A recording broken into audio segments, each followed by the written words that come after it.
Hey everybody, it's Tripl-L coming in to review My Next Life as a Villainess Season 2. Here we are, guys. Bakarina returns. Who would have thought? Well, actually, Villainess was really popular, so that made sense.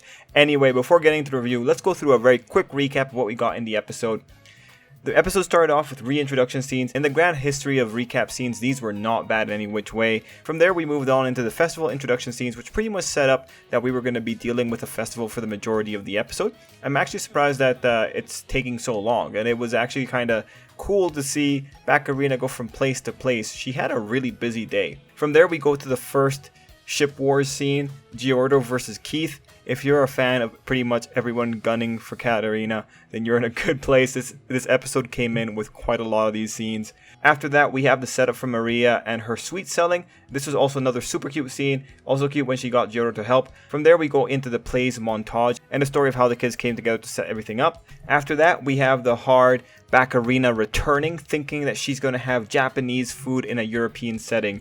Now, if you're asking me where she was stupidest, it was definitely... This was the beginning of it, because she has a lot of great moments afterward. Yeah, you kind of wonder how this person was able to function before she was isekai'd. Now, this scene was really interesting because within this one, not only do we have Bakarina being scared of her mother before continuing doing the exact behavior that her mother would chastise her for, we had this very strange someone watching her from the shadows. Now, when I saw this, I'm not too sure who that might have been. It might have been Buddy Guy Dark Mage that shows up at the end of the episode, or it might have been something completely unrelated. It's going to be interesting to see who exactly it was. And again, I'm going into this series blind, so I have no idea. I can only guess. From there, we have the food montage and the first Keith versus Mary scene. This was great. I personally love Mary. If I was to say like my top three suitors for Bakarina, it's probably Nicole, it's probably Mary, and it's probably Maria. I know, I'm pretty basic. Anyway, this scene was great. Mary had some great moments here. And Keith and Mary's banter was great, especially when Mary's talking about the things that she can do with Bakarina because they're girls. And of course, this one ends with a Bakarina misread, and the misreads were something that were consistent throughout the episode. The other misread being her misread of Geordo and Maria. From there, we have the Nico scene with his sister. This was, I think, quite adorable. The joke that he can't control his expressions was funny. I kind of chuckled at that one. And the trick that the siblings used on Bakarina was pretty good. It ending in Nico just flat out saying that he would do anything for Bakarina, even if she's with someone else. Pretty worthwhile. And of course, his sister's face in that shot was amazing too. This was definitely one of the funniest ones. This is one of the reasons I really like Nicole in general. After that, we got the most interesting scene of the episode, that being Katarina going to the Department of Magic so that she can avoid marriage. Katarina's reasons for doing this were great. They were on point. And Maria's reasons for joining were great as well. It ultimately was a really cute scene, and it was cool to see the villain from last season coming back here and facilitating this. Now, he did have an interesting expression in this shot, and that makes me kind of curious, but we'll have to see what happens from there. After that, we have the Katarina and the stone scene, and this I think is important just to remember, because stones in fantasy settings typically are important.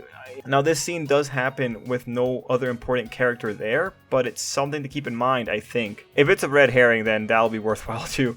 After that, we go into Geordo and Alan scene, which is the second most interesting scene in the episode, because here's where we see the prince's brothers and the fiancés. Now, I've seen that these people are on the poster for this season. They're also in the opening, so I'm assuming that some stuff is going to go on. Of course, I love the fiancé that's just saying that she wants to hug Bakarina too. I'm all for it. I think Bakarina deserves all the love that she gets. God, she'll need it.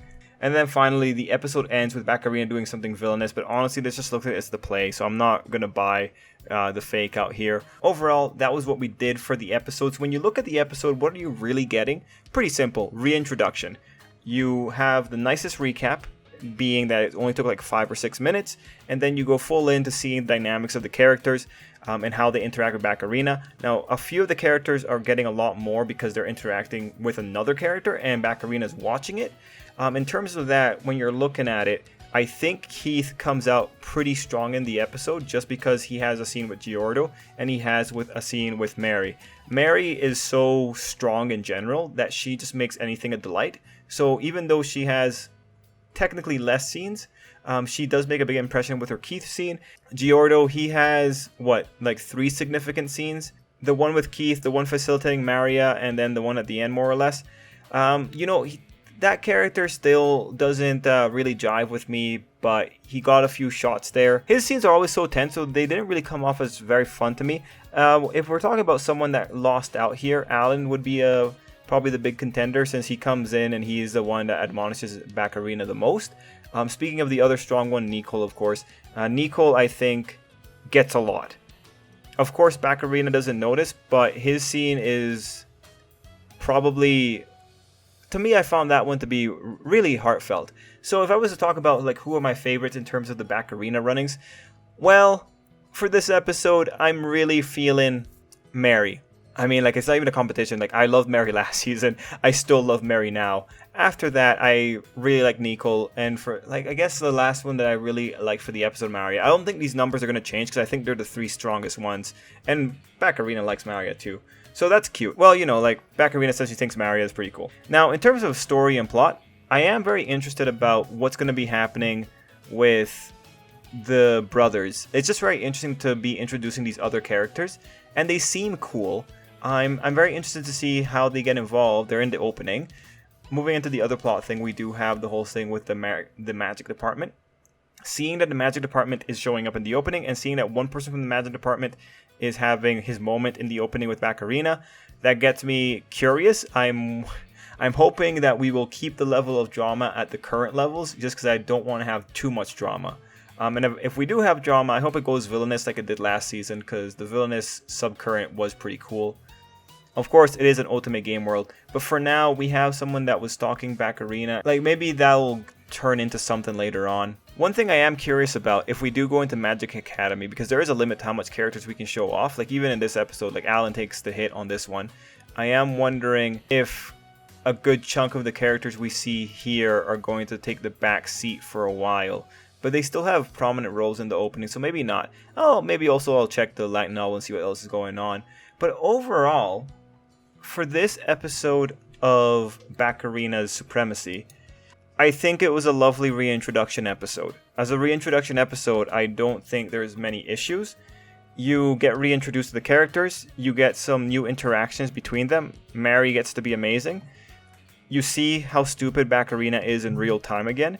And you have at least 2 interesting things leading into the future, that being the Magic Department subplot and the immediate future of the school festival. Ultimately, lovely episode. I can't really find anything to fault it here. Like, the biggest weakness of the episode is really how stupid Bakarina is, but that's the point. I'm probably also going very soft on the episode because I'm not very good at reviewing slice of life type things. It's a different kind of market, and you know, it's ultimately a feel-good series. At the end of the day, do you feel good watching it? Yeah, 100%. Mary made my night. So guys, let me know what you thought down below. Ultimately, I'm interested for the future, and I'll probably be watching the anime. I don't know if I will be covering the anime every single episode, but I might do like every 3 episodes or so at worst. Anyway, everyone, let me know what you thought down below, and until next time, I hope you have an absolutely great day.